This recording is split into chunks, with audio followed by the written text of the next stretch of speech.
Mănăstirea Neamț este o mănăstire ortodoxă de călugări din România, situată în comuna Vânătorii Neamț, satul Mănăstirea Neamț, județul Neamț. Este cel mai mare și mai vechi așezământ monahal din Moldova. Mănăstirea este atestată documentar din 1407, însă rădăcinile în timp ale activității monahale se întind până la veacul al XII-lea. Ctitoria mănăstirii îi este atribuită voievodului Petru I Mușat, care a domnit între anii 1375-1391, care a construit prima biserică din piatră, astăzi dispărută, însă, pe amplasamentul mănăstirii, existase o bisericuță mai veche din lemn, numită Biserica Albă, construită de monahi cu un secol înainte. Biserica actuală din incinta mănăstirii a fost ctitorită de voievodul Ștefan cel Mare la sfârșitul secolului al XV-lea și are hramul Înălțarea Domnului. În incinta mănăstirii se află două biserici, două paraclise, turnul Clopotniță cu 11 clopote, seminarul teologic Veniamin Costache, precum și un muzeu cu o colecție de artă bisericească și sala tiparului. Specific este aghiazmatarul circular din fața mănăstirii, unde se face sfințirea apei la hram. În biserică se află o icoană a Maicii Domnului pictată în anul 665 în Israel, făcătoare de minuni. În camera mormintelor este îngropat Ștefan Voievod, unchiul lui Ștefan cel Mare, iar în pronaos se află moaștele Sfântului Necunoscut, descoperite în 1986 prin scoaterea asfaltului de pe alee. Potrivit documentelor, Mănăstirea Neamț ființa în secolul al XIV-lea ca organizație călugărească ortodoxă. Începuturile ei sunt mult mai vechi, dar cercetătorul nu poate stabili pe baza izvoarelor istorice cunoscute până acum cine a întemeiat această mănăstire, în ce împrejurări și când anume.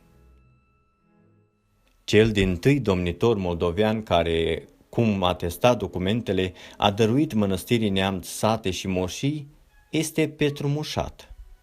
Acesta a zidit cetatea Neamț, a integrat-o definitiv în sistemul de apărare al țării și, potrivit unei tradiții puternice, tot el ar fi clădit la Mănăstirea Neamț, pe locul vechiului schit de lemn, o biserică de piatră, care a fost înconjurată de urmașii săi în scaunul Moldovei, cu chilii călugărești, diferite clădiri, turnuri și ziduri de apărare.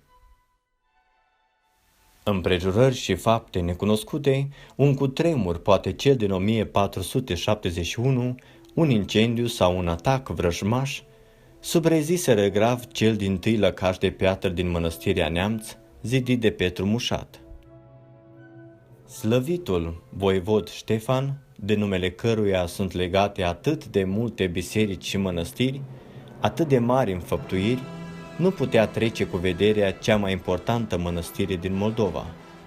De aceea, în ultimul deceniu al veacului al XIV-lea, el a zidit locașul care, prin planul și liniile sale, măestrit proporționate, ca și prin bogata și variata decorație a fațadelor, uimește pe cel ce se găsește în fața lui. Între celelalte ctitorii ale Marelui Ștefan, Biserica Înălțarea Domnului de la Mănăstirea Neamț este cel mai interesant și mai reprezentativ monument al arhitecturii vremii, atât ca plan și structură interioară, cât și ca mod de decorare a fațadelor. Planul trilobat al unei biserici de pe vremea domnitorului este mărit însă și îmbogățit prin adăugarea unor încăperi noi, pridvorul amplasat în fața intrării dinspre vest și gropnița sau încăperea mormintelor între pronaos și naos. Călugării din Sfânta Mănăstirii Neamț viețuiesc astăzi ca dintotdeauna potrivit cu pravila lor.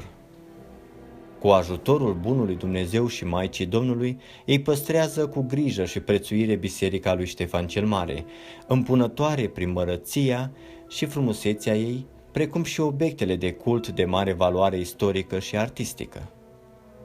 Oricine trece pe aici, pe la Sfânta Mănăstire Neamț, pe la schiturile de sub poala muntelui, pe la Sfintele Moaște, pe la o slujbă de ceas de seară, fie el turist curios sau pelerin smerit, fie călător grăbit, venit de departe sau un localnic crescut pe la umbra acestor ziduri, oricine trece pe aici va duce cu el mulțumire, liniște și bucurie, căci acolo unde Dumnezeu și oamenii și-au dat mâna, făurind această minunată construcție, ochiul admiră, cugetul ascultă, iar sufletul se liniștește.